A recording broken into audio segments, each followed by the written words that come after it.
თეთნულდი სათხილამურო კურორტი, თბილისის შემოვლითი გზა, გუდაური გზის რეაბილიტაცია, კიდევ რა პროექტებზე მუშაობდა და მუშაობს სახელმწიფო სამშენებლო კომპანია, მისი პროექტების მართვის და ანალიზის სამსახურის ცენტრის უფროსი მალხაზ ხოშტარი არის ჩვენი სტუმარი. ბატონო მალხაზ, მოგესალმებით. დიდი მადლობა მობრძანებისთვის. დღეს, როდესაც აქტიურად არის საუბარი ძალიან ბევრ პროექტზე, ხდება პრივატიზება გარკვეული ობიექტების და ტურიზმის ადმინისტრაცია, ასე მთის კურორტების განვითარების ფონდი აპირებს ძალიან ბევრი პროექტის განხორციელება. საინტერესოა თქვენი კომპანია რამდენად არის ჩართული ამ ყველაფერში და დღეს რა პროექტებზე მუშაობთ? კომპანიის საქმიანობას გადაჭერით. შეიძლება ითქვას, რომ ჩვენი კომპანია უშუალოდ არის ჩართული ამ პროცესში, ვინაიდან ჩვენ ვახორციელებთ სათხილამურო ტრასებისა და მთის ინფრასტრუქტურის პროექტს თეთრულში.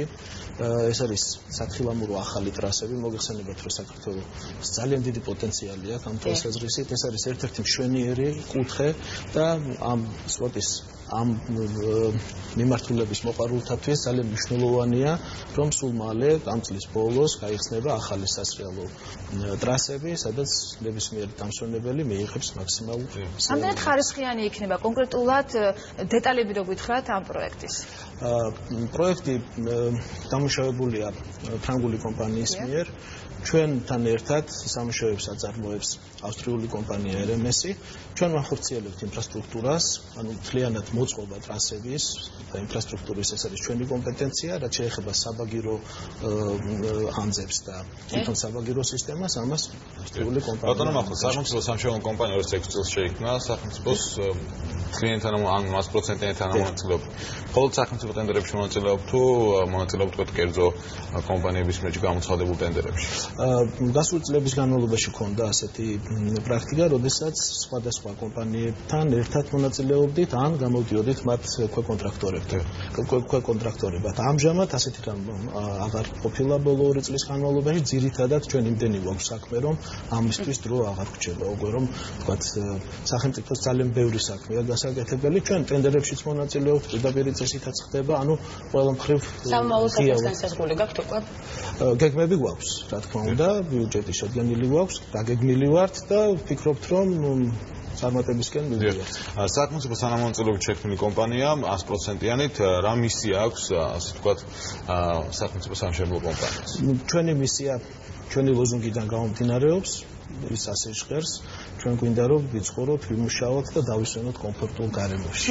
ჩვენი ლოზუნგი. დიახ, შესაბამისად გვინდა რომ უახლესი ტექნოლოგიებით, ეკოლოგიაზე ზრუნვით, ჯანსაღ გარემოში შევძლოთ, შევქმნათ ისეთი კლიმატი სამშენებლო ახალი ტექნოლოგიების გამოყენებით, რომ ადამიანმა თავის სრულფასოვნად უსაფრთხოდ რაც თავარია და კომფორტულად იგრძნოს. თქვენ ახსენეთ ეკოლოგია, ამ მხრივ კონკრეტულად რა ღონისძიებები ტარდება, თუნდაც სამშენებლო მასალაზე რომ ვისაუბროთ, რითიც ხდება ამ პროექტების განხორციელება? ძირითადად სამშენებლო ორგანიზაცია დამოკიდებული არის მუშა პროექტებზე. ამდენად ძალიან დიდი მნიშვნელობა აქვს თუ პროექტანტმა რა მასალები გამოიყენა ამა თუ იმ საკითხის საპროექტო გადაწყვეტილების დროს. ჩვენ სამწუხაროდ არ ვართ თავისუფალი ჩვენს არჩევანში, თუმცა, როდესაც ჩვენ თვითონ მონაწილეობთ და პროექტების პროცესში, მაშინ მაქსიმალურად ვცდილობთ, რომ ეკომეგობრული ტექნოლოგიები იქნას გამოყენებული. ანუ ძირითადად ტენდერების დროს, რა თქმა უნდა, აქცენტი კეთდება იაფ მასალაზე. თქვენ ამას გულისხმობთ. მაგასაც იაფი არ არის. ხო, შესაძლოა იაფი ძალიან პირობითი ცნება ალბათ, არა, მაგრამ არის ზღვარი. ხარისხიან, უსაფრთხოსა და იაფს შორის, ხო, რაღაც თანაფარდობაა და აი სწორედ როდესაც ამ ოქროს შუალედს მიაღწევ შენი ჯიბიდან გამომდინარე, ყველა ცხოვრებაშიც ასეა. დასაქმებულთა რაოდენობაზე რომ ვისაუბრებთ, კონკრეტულად ამ პროექტზე რამდენი ადამიანია დასაქმებული?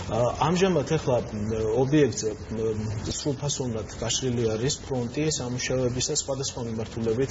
მიმდინარეობს ელექტროსამონტაჟო სამუშაოები, მიმდინარეობს წყალგაყვანილობის ანეღრე სისტემების მიწის სამუშაოები, ასევე და დაახლოებით 160 კაცამდე არის, თუმცა ეს რაოდენობა პერიოდულად გაიზრდება და შემცირდება საჭიროებისთან მიხედვით. ბატონო მალხაზ, უნდა კითხოთ, სახელმწიფო მიგივე ეკონომიკის სამინისტროს შენობა, მაგალითად, რომელიც სახელმწიფო ბალანსზე იყო გაასვისა, ხომ არ იგეგმება, ასე ვთქვათ, სამშენებლო კომპანიის წილის გაყიდვაც მე ამას ახლა ვერ გიპასუხებ, ეს ჩვენი კომპეტენციას ყოველ შემთხვევაში სცილდება, ეს ალბათ ხელმძღვანელობის გადასაწყვეტია, თუმცა ბოლო პერიოდში საქართველოში განვითარებულმა მოვლენებმა თვალნათლივად ჩვენა, რომ უნდა არსებობდეს ორგანიზაცია, რომელსაც მობილური ორგანიზაცია, რომელსაც შეიძლება სტიქიური მოვლენების და კატაკლიზმების დროს დაუყოვნებლივ შევიდეს, შეასრულოს გადაუდებელი სამუშაოები.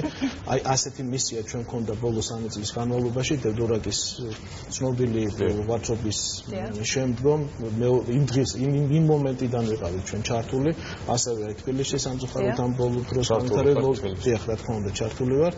ასე რომ მე მგონი რომ სახელმწიფოს ასეთი სტრუქტურა ნამდვილად ჭირდება. ყოველ შემთხვევაში კანონმდებლობა ამ თვალსაზრისით გასახდენია. რაც შეეხება ამ 13 ივნისის სტიქიას და მის ასე თქვა ზარალის სალიკვიდაციო სამუშაოებს, ამ შემთხვევაში თქვენ კონკრეტულად რომელ ტერიტორიებზე მუშაობთ? სანიაღრო სისტემებიც ახსენეთ და მე მაინტერესებს ყოველთვის არის საუბარი იმაზე, რომ არ არის გამართული ეს სანიაღრო სისტემები. რა გაკეთდა ამ მიმართულებით თბილისში? ჩვენ ძირითადად ორი მიმართულებით მუშაობთ, ეს არის წყულეთის მიმართულება თეთრიწყაროს რაიონში და წყნეთი ახალდაბის, სოფელ ახალდაბის მიმართულება. პირველ ეტაპზე ჩვენ განვახორციელეთ სალიკვიდაციო სამუშაოები, ეს არის დასაწყისი, როდესაც მოწყვეტილი სოფლები დავაკავშირეთ აღდგენითი გზით, რომელიც გასუფთავების სამუშაოები იყო. ამჟამად მიმდინარეობს პროექტების შემუშავება. შემდეგ ეტაპზე გადავედით, ეს არის უკვე რეაბილიტაციის ეტაპი. პარალელურად მიმდინარეობს დაპროექტება სხვადასხვა ერთდროულად რამდენიმე პროექტზე მუშაობთ? ჩვენ ახლა აი ამჟამად დაახლოებით 15 აქტიური პროექტი გვაქვს, საკმაოდ მასშტაბური და დიდი, ისე რომ მაგალითად ერთი პროექტი არის 2014 წელს 25 აგვისტოს დაიწყო თუ არ ვცდები სოფელ რუხში ზალპობის მშენებლობა მრავალპროფილური საუნივერსიტეტო კლინიკის. მე დღეს რა ეტაპზეა რომ გითხრათ? ალბათ ჩვენს ისტორიაში ერთ-ერთი უნიკალური შემთხვევა არის, როდესაც ასეთი მასშტაბის ახალი სოციალური პროექტი ეს პირდაპირ რომ თქვათ, სამოთხო შენდება. ეს იქნება 225 ადგილიანი საუნივერსიტეტო კლინიკა, ყველა თავისი ულტრათანამედროვე ტექნიკით აღჭურვილია, სუსტად აფხაზეთის საზღვარზე თითქმის ენგურის მისადგომებთან შენდება. მთელი კომპლექსია მოიცავს აბსოლუტურად ყველა თანამედროვე მიმართულებას, რომელიც მედიცინას ჭირდება. ჩვენ ერთობლივად თანამშრომლობთ ჯანდაცვის სამინისტროსთან, სხვა ეკონომიკის სამინისტროსთან, სხვა უწყებებთან. დღესდღეობით პრაქტიკულად ცენტრალური შენობები, ეს არის 7 სხვადასხვა კომპლექსურად როგორც გაშლილი ვარსკვლავი. როდის უნდა დასრულდეს? ეს დამთავრდება მომავალი წლის ბოლოს, დასრულდება და შევა ექსპლუატაციაში. დღევანდელი მდგომარეობით კარკასული ნაგებობები დასრულებული არის. ძალიან მადლობა თამარ, სასაუბრო ძალიან ბევრი პროექტია ზოგადად. სამოუ პროექტებზე უკვე შემდეგდებარებაში რომ ვისაუბროთ საქმედიაში. დიდი მადლობა მოგზაურობისთვის. ახლა ხოშტარე იყო ჩვენი სტუმარი, მადლობა მას მოგზაურობისათვის. ახლა კიდევ რა ფრენების განრიგს გადავხედოთ.